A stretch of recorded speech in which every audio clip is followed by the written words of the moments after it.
Ibiza gay with my best. I never thought I'd see him again. It had been years since that summer. Years since we kissed under the heat of a late afternoon sun, hidden away where no one would find us. We were just kids then, testing boundaries we didn't fully understand, but that kiss stayed with me long after we drifted apart. Life happened. I moved away. We never talked about it again. And as time passed, I convinced myself it was just a fleeting moment, a memory that didn't mean as much to him as it did to me. But now, on the sandy shores of Ibiza, everything was different. The air was thick with music and salt, and there he was, older, taller, yet still the same. His smile was exactly as I remembered, warm and lopsided, and when his eyes met mine across the crowd, I felt the years melt away. Suddenly, the distance, the silence, all the questions I'd carried with me no longer mattered. He was here, and I realized I didn't want to run from those memories anymore. I wanted to find out what could happen if we stopped pretending it was just one kiss in the past. Before we begin, don't forget to subscribe to the channel, like this video, and turn on notifications. This is a story about second chances, love, and finding something beautiful where you least expect it. I wasn't supposed to be in Ibiza. My friends had planned the trip months ago, a getaway to celebrate milestones, birthdays, and maybe indulge in some of the island's infamous nightlife. I hadn't even been on the original guest list, but a last-minute cancellation landed me a spot. From the moment I stepped off the plane, the energy of the island wrapped around me. The air was warm and salty, filled with the distant pulse of music even in the afternoon. Whitewashed buildings lined the streets, their edges blurred by the golden sunlight. Tourists strolled past, laughter and clinking glasses spilling out from outdoor cafes. I should have been excited. I should have been eager to join the party, to immerse myself in the atmosphere. But my mind was elsewhere. On him.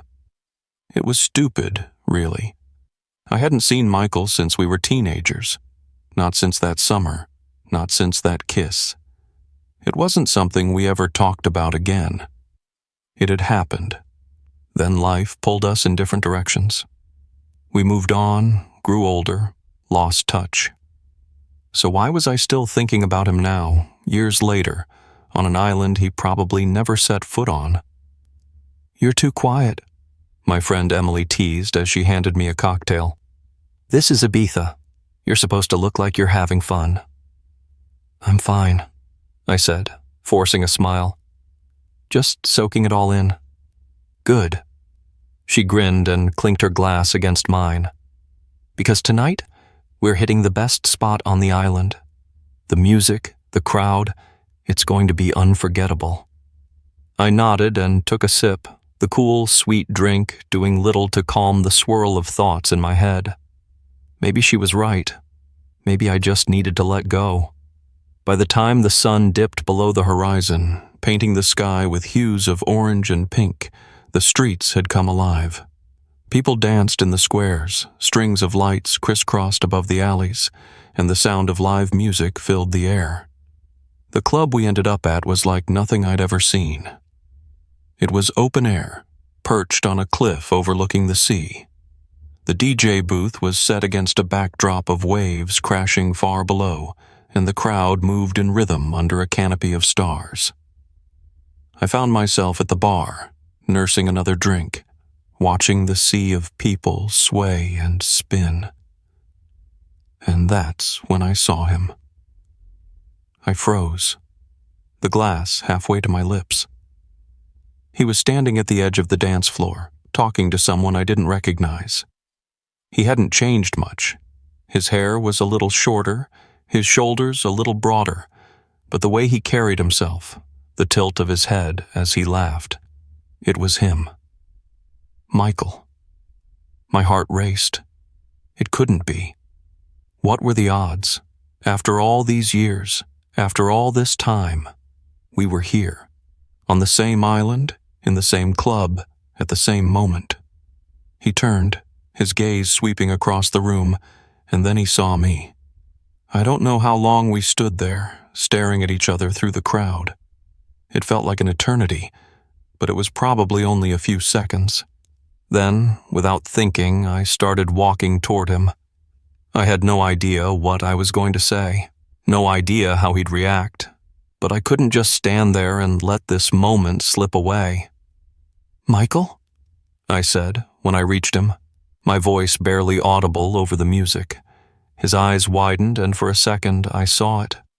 The recognition, the memory flashing behind his gaze. "Adam," he said, his voice soft, almost disbelieving. Hearing him say my name again after so long felt like a jolt. What are you doing here?" I asked. He let out a breathless laugh, running a hand through his hair. "I could ask you the same thing. I didn't think I'd ever see you again," I admitted.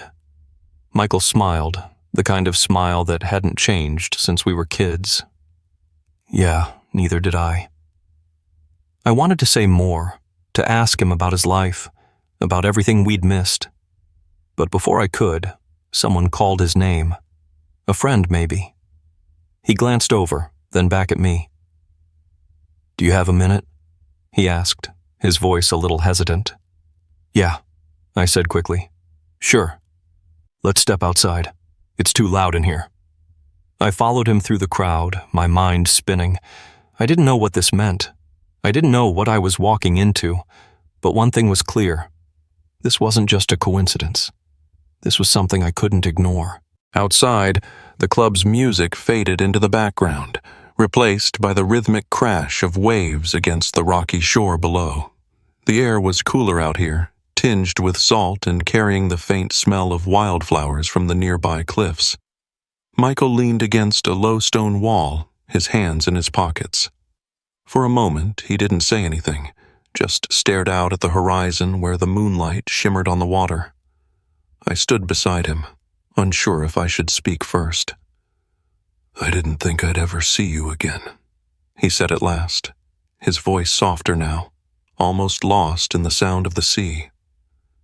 "Neither did I admitted. "But here we are." He turned his head, meeting my eyes.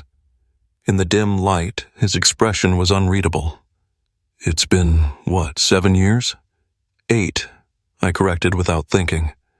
A faint smile tugged at the corner of his lips. "You kept count?" I shrugged, looking down at the worn stone beneath my feet. I never forgot. The silence that followed was heavy, but not uncomfortable. It felt like we were both trying to find the right words, searching for a way to bridge the gap of years and miles. "Why Ibiza?" I finally asked. He let out a quiet laugh, almost to himself. "A friend invited me, said I needed to get out more." I guess he was right. I nodded, unsure of how much to say. "My friends kind of dragged me along. It wasn't really planned." "Well, planned or not."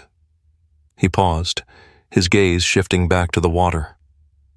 "I'm glad you're here." Those words caught me off guard, even though they were exactly what I'd wanted to hear. I looked at him again, at the way the moonlight caught his profile, and I couldn't help but remember that summer. How we'd spent hours together, laughing, talking, growing closer in ways we didn't fully understand at the time, and how, one warm evening when the world felt infinite and safe, we'd kissed. "I never forgot about that day," I said, before I could stop myself. He didn't look at me, but I saw his shoulders tense slightly. Neither did I. The admission hung in the air between us, heavier than anything else we could have said. "Why didn't you ever call me?" I asked quietly. "Or write?" Michael finally turned, his eyes meeting mine again. There was a sadness in his expression now, a shadow that hadn't been there before. "It wasn't that simple. After that summer, everything changed. I had to move. My family. They weren't exactly supportive. I didn't know how to reach out, and I didn't think you'd want me to. I shook my head. I thought the same about you, that you didn't want anything to do with me anymore. He let out a slow breath, as if he'd been holding it in for years. I guess we were both wrong. For the first time since we'd come outside, I felt a small sense of relief. Not a full weight lifted, but a crack in the wall that had been built between us. So, what now?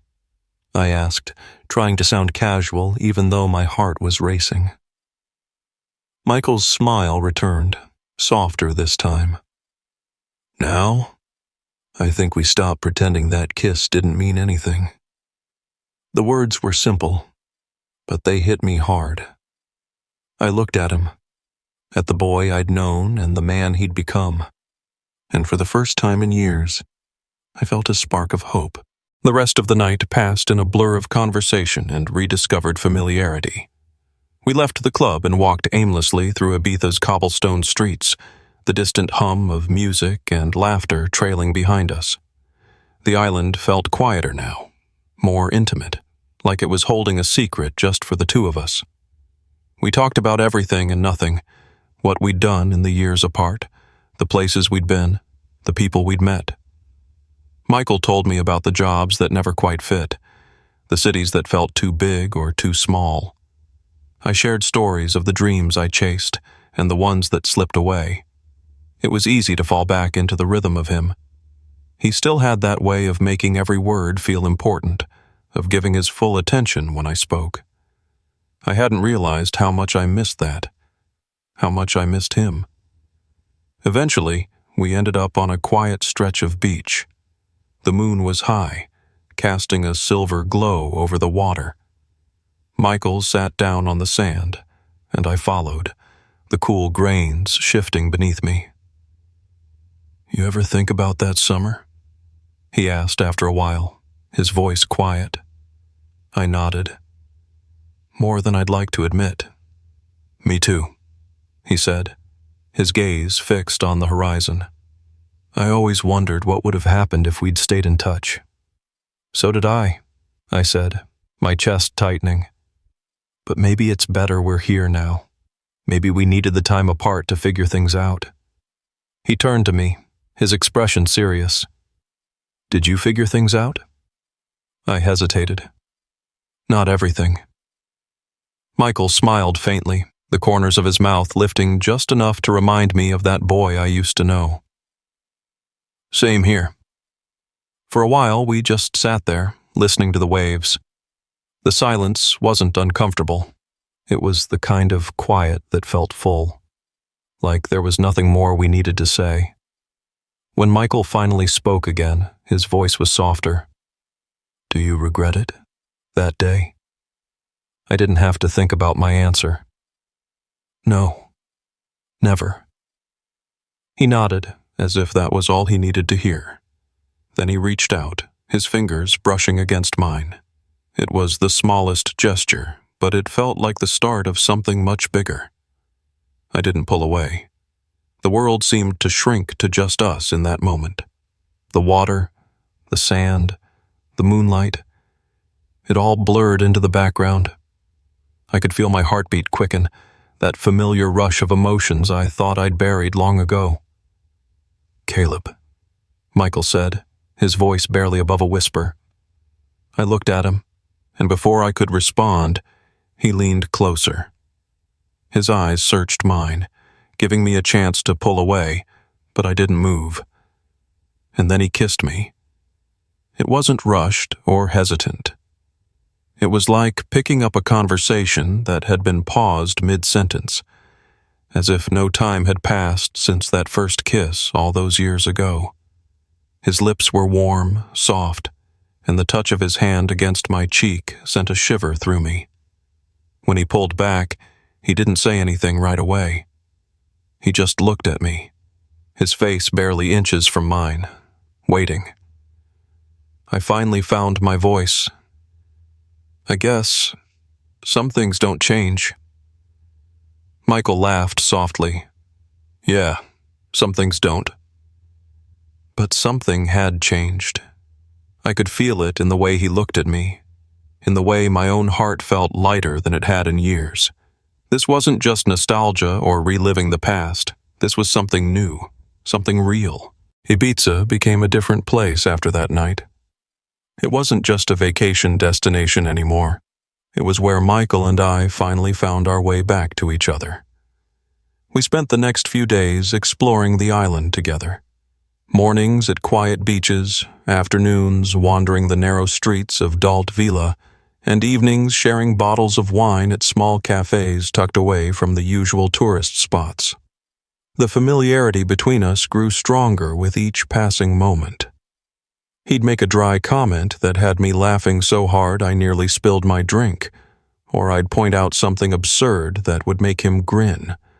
That crooked smile I remembered so well. But beneath the surface, there was a quiet tension. Not the bad kind, more like anticipation. As if we both knew where this was headed but didn't want to rush it. We were rediscovering each other, and every touch, every shared glance felt like a new piece of a puzzle falling into place. One evening, as the sun set and the sky turned shades of orange and pink, we found ourselves back at the beach. It was quieter now, the crowds thinning out as the nightlife shifted to the clubs and bars. The waves were gentle, lapping against the shore with a rhythm that matched my heartbeat. Michael sat close enough that our shoulders brushed. He picked up a small, smooth stone from the sand and rolled it between his fingers. "Do you remember how we used to spend hours just sitting by the lake back home?" he asked. I nodded. We'd talk about everything. College, our families, what we wanted to do when we grew up. He laughed softly. And we never had any real answers. Still don't, really, I admitted. "Yeah," he said, tossing the stone into the water. "But maybe that's okay." I looked over at him, catching the way the sunset painted his profile. His expression was calm, but his eyes told a different story. "Michael," I began, not even sure what I wanted to say. He turned to me, his gaze steady. "Yeah?" "Do you ever think about what would have happened if we hadn't lost touch?" He exhaled slowly, running a hand through his hair. "All the time." I waited, giving him the space to continue. "I always wondered if it was just a one-time thing. You know, that kiss. If it only happened because we were young, confused." He trailed off, his jaw tightening. "And now?" I asked quietly. He smiled faintly. "Now I know it wasn't. It wasn't just a moment. It was the start of something." The words hung in the air, heavy and significant. I felt my heart pound in my chest, but I didn't look away. "I feel the same," I said, my voice steady despite the emotions swirling inside me. Michael reached out, his hand finding mine in the cool sand. His grip was firm but gentle, grounding me as the waves rolled in. "I don't want to lose you again, Caleb," he said softly. "Not this time." "You won't," I replied, meaning every word. The sun dipped below the horizon, and the first stars began to appear. We sat there in silence, our hands intertwined, the sound of the ocean and the feeling of finally being in the right place, with the right person, wrapping around us like a warm blanket. We decided to stay on the quieter side of the island that evening, far from the clubs and crowds. The villa Michael had rented was perched on a hill overlooking the sea, its wide terrace open to the night air.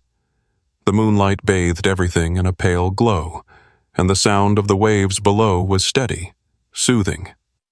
Michael leaned against the terrace railing, his back to me as he looked out over the water. I watched him in silence for a moment, studying the lines of his shoulders, the way the breeze played through his hair. It felt surreal to be here with him, years after I thought I'd never see him again. Part of me still feared that I'd wake up and it would all have been a dream.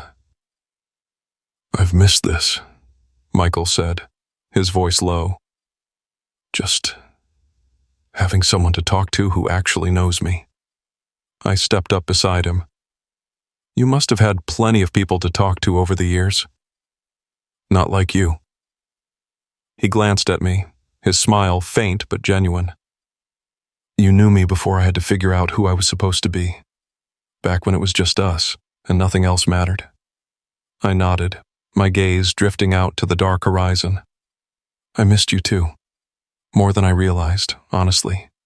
It's been hard to find someone I can just be myself around. Michael's smile faded a little, replaced by something more serious.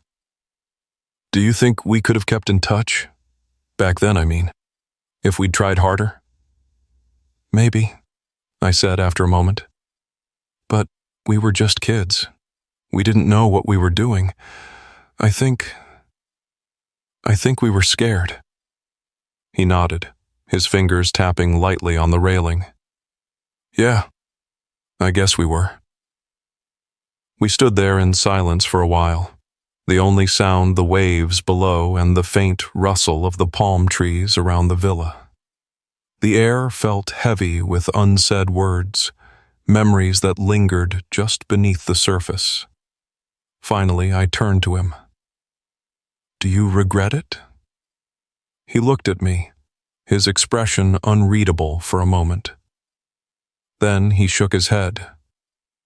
No, I never did. I just regret not having the courage to reach out sooner.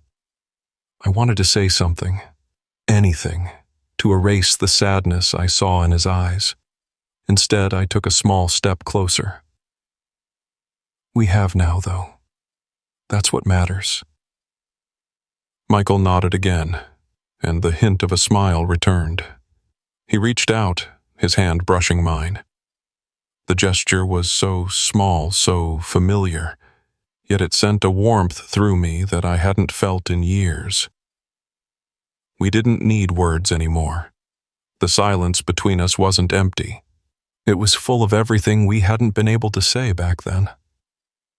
As the night deepened, I felt the weight of the past start to lift. For the first time in a long time, the future felt open, uncertain but full of possibility. Whatever came next, I knew one thing for certain. I didn't want to let go of Michael again. The morning light streamed through the villa's wide-open windows, casting a soft golden glow over everything. Michael and I had stayed up most of the night talking, reminiscing, and rediscovering the pieces of ourselves we had left behind. I woke up to the faint sound of waves, and as I opened my eyes, I saw him sitting by the terrace, a mug of coffee in his hand. He was watching the horizon again, his silhouette outlined by the rising sun. Quietly, I got up and joined him.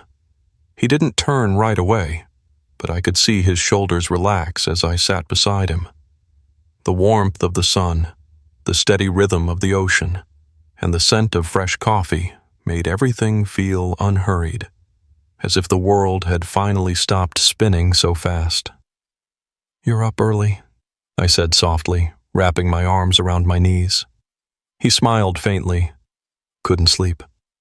Something on your mind? Michael hesitated, his gaze still fixed on the horizon. I just keep thinking about how different things could have been. If I hadn't been so afraid back then, if I'd had the guts to just call you, maybe we wouldn't have lost all those years. I reached out, resting a hand on his arm. Maybe. Or maybe we needed those years to figure things out, to figure ourselves out. He finally turned to look at me, his eyes soft. Do you really believe that? Yeah, I said, and I meant it. We're here now, Michael. That's what matters. The past can't be changed, but we can decide what happens next. His smile grew, and for a moment we just sat there in comfortable silence, the sun climbing higher in the sky. After a while, he said, I want to stay here a little longer. Not just on the island. Here, with you. I don't want this to end when we leave Ibiza. My chest tightened, not with fear, but with something closer to hope. Neither do I. I admitted. Then we won't let it, he said simply. It sounded so easy when he said it, so natural. I could see it in his expression, hear it in his voice. He meant it. For the first time, I allowed myself to believe that we could have something real, something lasting. And as the day stretched out before us, I realized that this wasn't just a chance encounter or a brief reunion. It was a new beginning.